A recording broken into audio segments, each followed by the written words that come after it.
Tu as forcément déjà vécu ce moment, voire peut-être aujourd'hui, où tu rentres chez toi, t'es vidé, mais t'es pas juste un peu fatigué, genre un coup de mou, non. T'es épuisé jusqu'à l'os. Alors tu poses tes clés, et là tu t'effondres dans ton canapé. Et au lieu de fermer les yeux, tu ouvres ton téléphone. Un scroll, deux scrolls, puis 40. Netflix tourne en fond, tu ne regardes même pas vraiment. Et pourtant tu bouges plus, comme si t'étais complètement gelé dans l'agitation de TikTok. Et là, il y a un truc qui cloche. Parce que t'es crevé et tu n'arrives pas à t'arrêter. Ton cerveau, il carbure encore à 3000 à l'heure et il refuse le calme comme si c'était un piège pour lui. Comme si ne rien faire lui devenait complètement insupportable.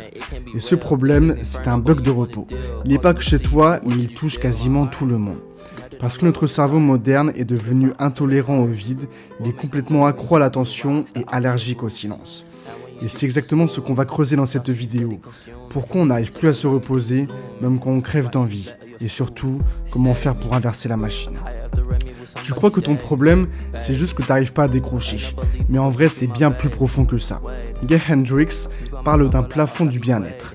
Comme si au-delà d'un certain niveau de calme, ton cerveau déclenche une alarme « Attention, tu ne fais rien » et ça c'est suspect. Et les chiffres sont carrément flippants. Une étude de l'Université de Virginie a montré que 67% des hommes préfèrent se mettre une décharge électrique plutôt que de rester seuls avec leurs pensées pendant seulement 15 minutes. 15 minutes, juste avec toi-même, et c'est déjà trop. Tu vas me demander, mais comment on en est arrivé là ? Tout ça, c'est le paradoxe du monde moderne. La première raison, c'est que notre cerveau est accro à la dopamine. Chaque notif, chaque scroll égale à un shot de dopamine. Je pense que tu l'as assez entendu et je ne vais pas forcément développer par rapport à ça. Mais sache que comme l'explique Anna Lemke dans Dopination Nation, notre cerveau ne veut plus de silence. Il veut du sucre, du bruit et surtout de la récompense immédiate. 96 fois par jour, c'est le nombre moyen de fois où on consulte notre téléphone. Alors je te laisse faire le calcul. Le deuxième point, c'est les cultures de la performance. Brené Brown appelle ça la hustle culture. Ne rien faire, c'est égal à être inutile. Et le pire, c'est qu'on en est fier. Comme si s'épuiser était une médaille, alors que c'est juste un bug du système. Mais tout ça, ça va créer l'anxiété du vide mental. Le vide, il fait remonter ce qu'on fuit. Et souvent, c'est pas joli à voir. Quand tu t'arrêtes, les pensées débarquent. Factures, conflits, regrets, toutes ces choses négatives de ta vie. Alors c'est pas étonnant que ton cerveau il va préférer l'évasion à la réflexion profonde. Et il y a également le FOMO, le Fear of Missing Out.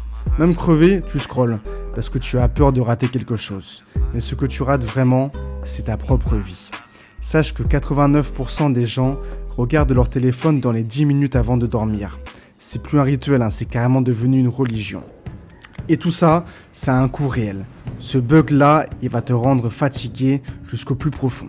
Parce que tu crois être juste fatigué, mais en réalité, tu mines ton corps et surtout ton cerveau. Le docteur Matthew Walker a montré que le manque de repos réduit ton immunité de 70%, augmente la dépression de 40% et surtout fait exploser le risque de burn-out de 85%. Et ce n'est pas une tendance, mais c'est une épidémie qui touche la plupart du monde et dont personne ne parle vraiment. Mais pour ça, je vais t'apprendre dans cette vidéo 5 tips qui vont te permettre de réapprendre à te reposer. Le premier tips, c'est la règle des 20 minutes. Chaque jour, tu dois accorder 20 minutes, sans écran, sans bruit, sans tâche, juste toi avec toi-même. C'est ce que Alex Sogong Kimpang appelle l'entraînement au vide.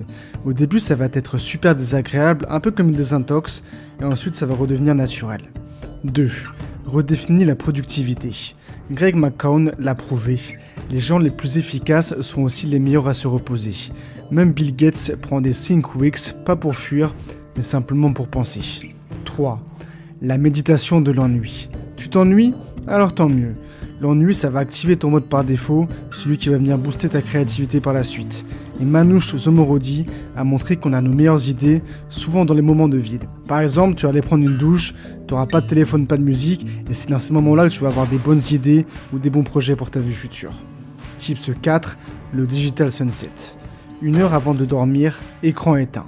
Tu lis, tu écris ou simplement tu existes complètement. Harvard l'a prouvé, cette simple habitude améliore ton sommeil de 47%. Le tips numéro 5, c'est le fait d'apprendre à légitimer ton repos. Est-ce que tu culpabilises quand ton téléphone y recharge ? Non. Alors pourquoi tu le fais quand c'est toi qui dois le faire ? Le repos, c'est pas une faiblesse, il faut arrêter de le considérer ainsi. C'est de la maintenance préventive. Plus tu maîtrises l'art de te reposer, plus tu vas devenir performant. Et c'est prouvé scientifiquement. En effet, les gens qui savent récupérer sont en moyenne 23% plus créatifs, 31% plus efficaces, font 42% de moins d'erreurs et sont 38% plus heureux dans leur vie que tous les gens qui ne savent pas bien récupérer. Alors si tu veux aller plus vite, commence par simplement t'arrêter. On t'a souvent vendu le repos comme un luxe, un truc qu'on mérite après l'effort. Mais en vrai, c'est complètement l'inverse. Le repos, c'est ce qui rend l'effort possible. Alors ce soir, challenge. Accorde-toi 20 minutes, sans écran, sans bruit, sans aucune tâche, juste toi avec toi-même. Et dis-moi en commentaire, est-ce que tu as réussi à tenir ? Ou est-ce que ton cerveau a hurlé complètement de douleur ? Parce que dans un monde qui glorifie l'épuisement, choisir le repos, c'est peut-être l'acte le plus radical que tu puisses poser et t'imposer pour ton bonheur.